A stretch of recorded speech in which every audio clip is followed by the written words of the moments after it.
कहना ये है कि जब मथुरा के अंदर मस्जिद और मंदिर एक साथ हो सकता है तो अयोध्या में क्यों नहीं हो सकता? मंदिर और मस्जिद एक साथ क्यों नहीं हो सकता? भविष्य में मथुरा को भी हम मुक्त करेंगे। आरंभ है प्रचंड बोल मस्तकों के झुंड, आज जंग की घड़ी की तुम। तो मैं ये कहता हूं कि सुप्रीम कोर्ट के 3 जज बैठे, वो कहते हैं नहीं, नॉट नेसेसरी, तो इसके ऊपर तो कुछ है ही नहीं, कैसे जाओगे? तो वो कहते हैं कॉन्स्टिट्यूशनल बेंच की जरूरत नहीं है। और जो ये पांच बेंच की जो जजमेंट है वो कहती है कि अनिवार्य हिस्सा नहीं है, मस्जिद कहीं भी बन सकती है, तोड़ा भी जा सकता है, शिफ्ट भी किया जा सकता है, जैसे सऊदी अरेबिया में करते हैं, कतार में करते हैं, पाकिस्तान में करते हैं।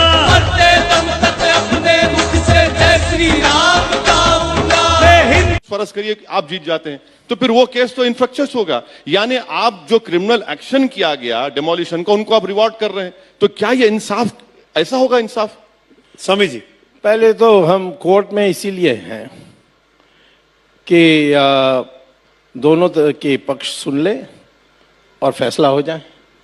नहीं तो हम पार्लियामेंट में रेजोल्यूशन पास कर सकते हैं, शाबानू में रेजोल्यूशन पास करके सुप्रीम कोर्ट के फैसला ही बदल दी। वो तो अभी भी हो सकता है। वो तो अभी हम तो जीतने वाले हैं, यहाँ तो नहीं? सवाल नहीं है। राज का ऊंचा बेटे ओदा यू नो पारी करने आज उतरा है योदा, मेरे साथ घूमे प्रजा नाचती झूमे।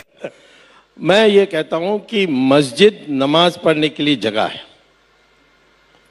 और ये मुझे कई मुसलमान देशों से मैंने बात की, कहते हैं विदेशियों से मेरा क्या संबंध है? मैं कहता बाबर भी विदेशी था, उसी ने तो बाबर मस्जिद बनाया।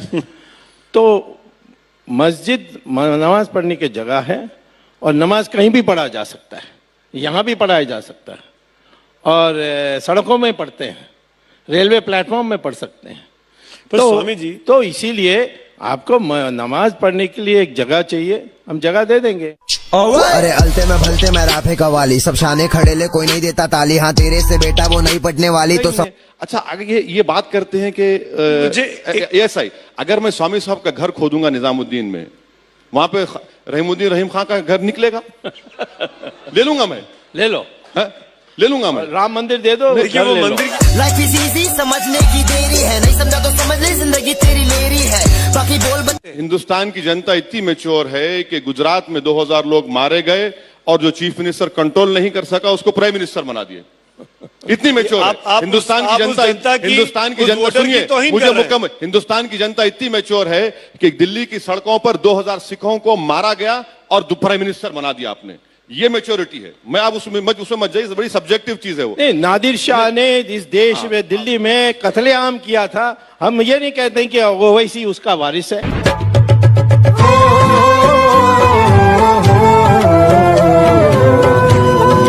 ये तो लड़ाई खत्म ही नहीं होगी, फिर आप काशी की बात करेंगे। हम तो 3 ही चाहते हैं, काशी विश्वनाथ, अयोध्या और मथुरा। स्वामी जी, और यदि ये तीनों को मानेंगे नहीं, हर चीज में लड़नी पड़ेगी, तो फिर 40,000 मंदिरों को तोड़ा है, 40,000 को कितनी खूबसूरती का माहौल है। आप दोनों अगल बगल में बैठे हुए हैं, अपनी अपनी बात कह रहे हैं, ऐसी अगल बगल में दोनों की पूजा का घर बन जाए। अरे आपकी लिए मस्जिद हो, आपके लिए मंदिर हो। नहीं नहीं, ऐसा नहीं हो सकता है। नहीं हो सकता? नहीं नहीं, कैसा मंदिर और मस्जिद एक साथ हो सकता है?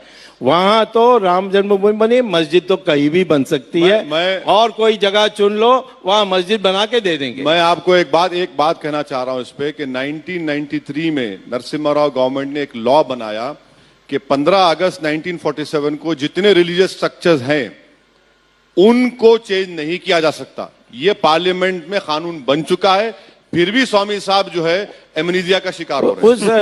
उसको हम रद्द कर सकते हैं, हमारी जैसे मेजॉरिटी बन जाए। मेजॉरिटी है।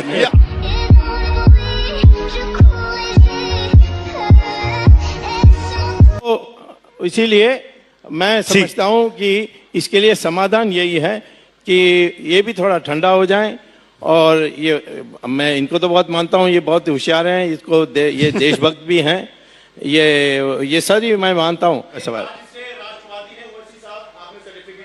मैं तो पहले ही कहता हूं देशभक्त हैं, राष्ट्रवादी नहीं कहा। राष्ट्रवादी तो इनको मानना चाहिए, इनका पूर्वज हिंदू है, तब मैं मानूंगा ये राष्ट्रवादी।